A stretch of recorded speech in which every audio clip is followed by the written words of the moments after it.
राष्ट्रीय आय एवं योग्यता आधारित छात्रवृत्ति परीक्षा 2024। इसमें हम लोग रीजनिंग के सवाल अभी तक कर रहे थे और रीजनिंग में सीरीज टेस्ट, एनालॉजी, मैट्रिक्स और दिशा संबंधी प्रश्न जो है हम लोग कर चुके थे। अब मैथ वाले सवाल भी हम लोग देखते हैं ताकि दोनों बैलेंस होकर चलता रहे, दोनों चीजें साथ में होती रहें। बीच बीच में साइंस के भी क्वेश्चन आपसे कराए जाएंगे, टेस्ट भी होगा, पढ़ाया भी जाएगा, ताकि पूरा का पूरा जो सैट और मैट मेंटल एबिलिटी टेस्ट और जो सब्जेक्टिव एप्टीट्यूड टेस्ट है वो दोनों का दोनों होता चला जाए। तो यहाँ पर देखिए ये पहली जो यूनिट है उसमें मैथ में जिसमें नंबर सिस्टम वाले सवाल होते हैं, उसमें पहला सवाल यहाँ पर देखो दिया गया है और इंपॉर्टेंट है, ये प्रीवियस ईयर के क्वेश्चंस हैं, 2009 में आए हैं ये तीनों के तीनों क्वेश्चन। तो इसमें लिखा है दो संख्याओं का योगफल 710 है, पहली कंडीशन। दूसरा कह रहा है कि जब बड़ी संख्या को छोटी संख्या से भाग दिया जाता है तो भागफल कितना आ जाता है 12 और शेषफल कितना आ जाता है 8 आ जाता है। तो बड़ी संख्या आपसे पूछ रहा है, आपको ना छोटी संख्या पता है और ना बड़ी संख्या पता है। जब कोई चीज पता ना हो तो उसको हम लोग गणित में मान लेते हैं। क्या मान लेते हैं? माना, कलर बदल लेते हैं, मान लेते हैं कि माना छोटी संख्या क्या है, माना क्या मान ले बेटा, छोटी संख्या क्या है, x है और बड़ी y, ये हमने माना है। बाद में पता लगेगा जो x का मान आएगा वो छोटी संख्या हो जाएगी और जो y का मान आएगा वो बड़ी संख्या हो जाएगी। अब इसके बाद देखो प्रश्न के अनुसार क्या कह रहा है, दोनों का योगफल 710 है, मतलब कि x और y को हम अगर जोड़ लेते हैं तो कितना हो जाता है 700। ये समीकरण एक का हमारा काम करेगा। दूसरा समीकरण देखो, दो अगर चर हैं, एक x है एक y है, तो इसके लिए कम से कम दो समीकरण बनाने की कंडीशन देगा, है ना। जब तक दो समीकरण नहीं बनेंगे तब तक ये हल नहीं हो सकता।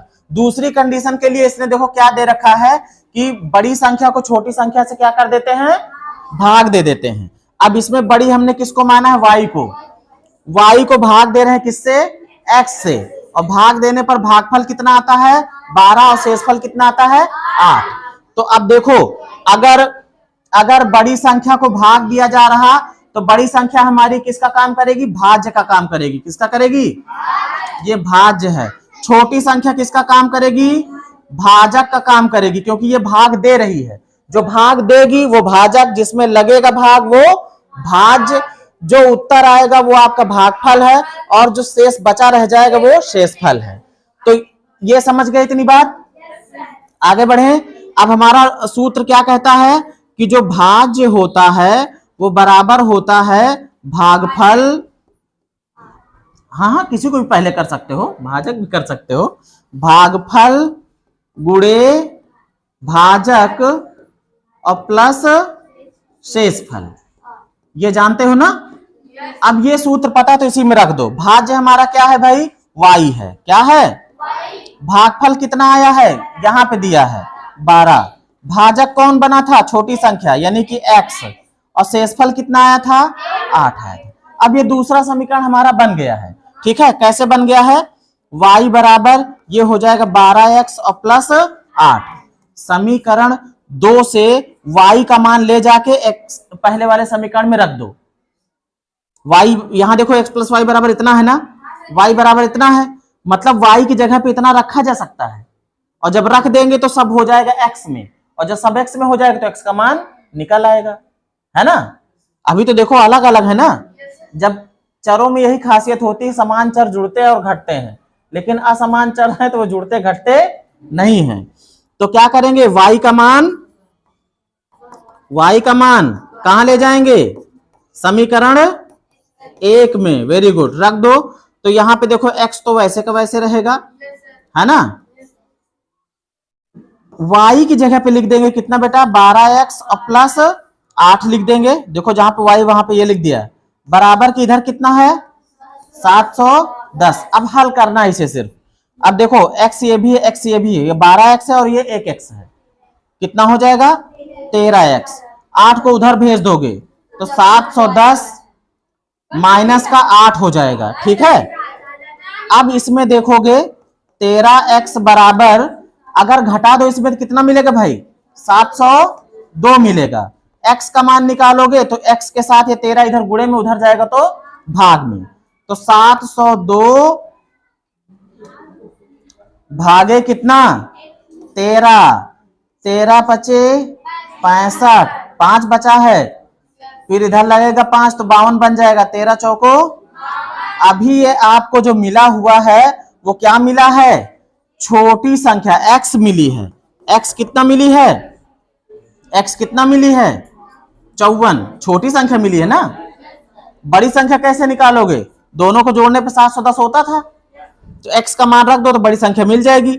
x कितना है 54 है, x बराबर 54, फिर से समीकरण किसमें रख दो, 1 में, फिर से रख दोगे तो क्या मिल जाएगा, यहाँ पे हो जाएगा 54, अब प्लस y बराबर 710, y बराबर क्या हो जाएगा 710 में से 54 घटा दो, कितना बचेगा भाई,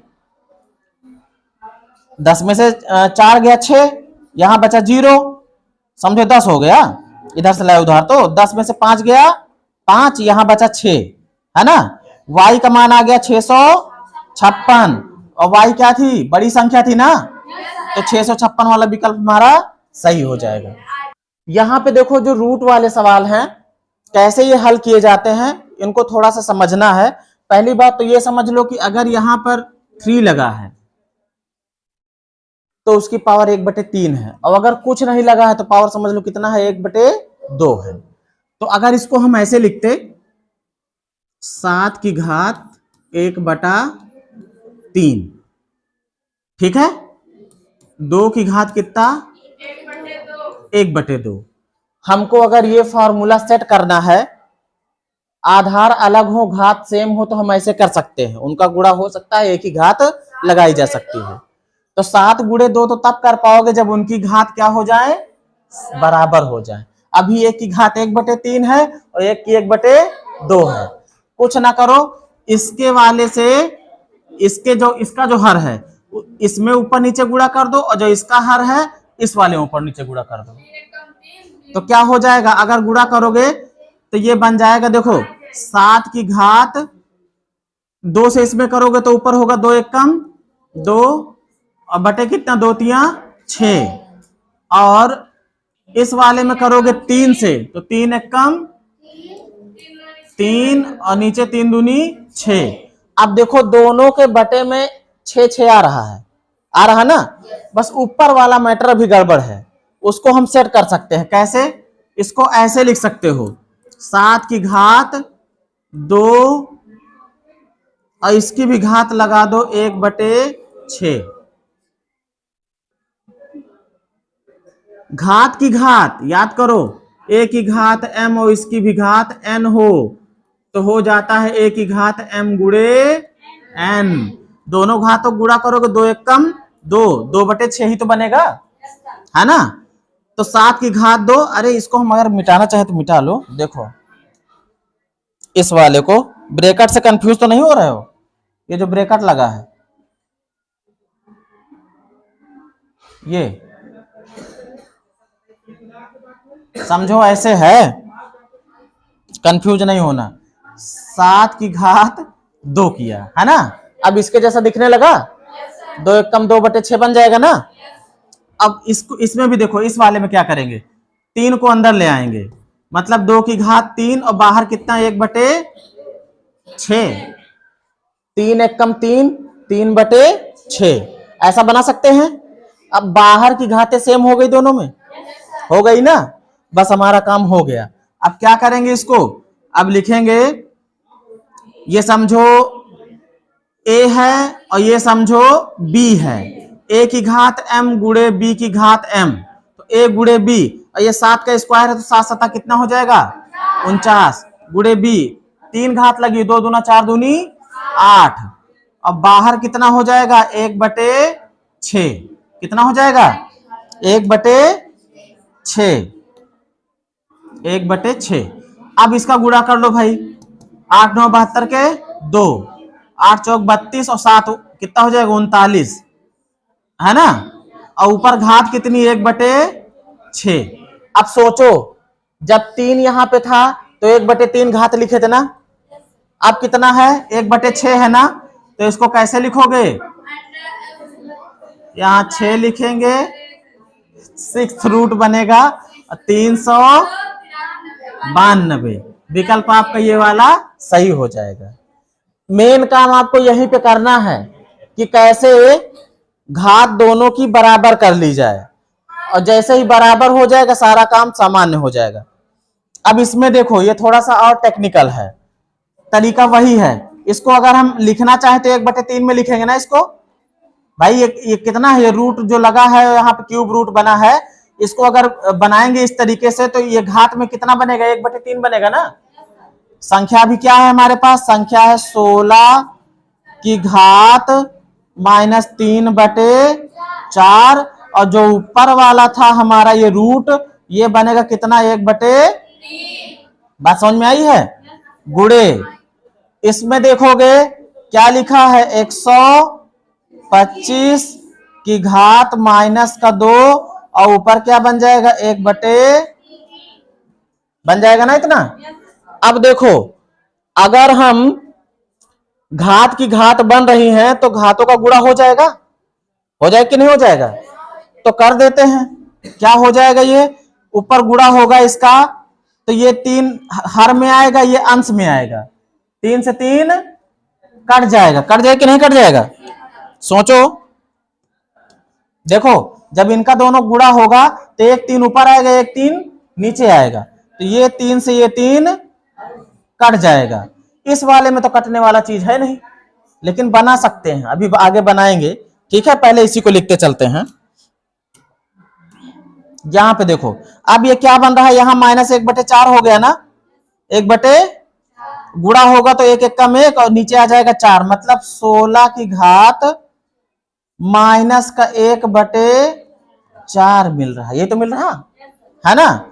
और गुणे यहां क्या मिल रहा है, इसको हम बदल देते हैं थोड़ा, 125 है, 5 5 25 पंचे 125, 5 की घात 3 कर सकते हो, कर सकते हो ना। तो 5 की घात कितना, 3, और ऊपर इसके भी घात लगी है कितना, -2, और उसके भी ऊपर लगी है कितना, 1/3। कोई टेंशन की बात नहीं, चाहे जितनी घात लगी हो। अब अभी देखो 16 को भी हम क्या लिख सकते हैं, 2 दूना 4, 4 दूनी 8, 8 दूनी 16, 2 की घात 4 लिख सकते हो, तो इसको लिख देंगे, 2 की घात कितना, 4, ऊपर कितना है, -1/4, गुणे इसमें क्या करेंगे, घात की घात इन दोनों गुणा हो जाएगा, 3 दूनी -6 आएगा ना, -6, और फिर इसमें अगर गुणा होगा 6 कम 6, -6/3, तो 5 की घात -6/3। इतनी बात समझ में आई है।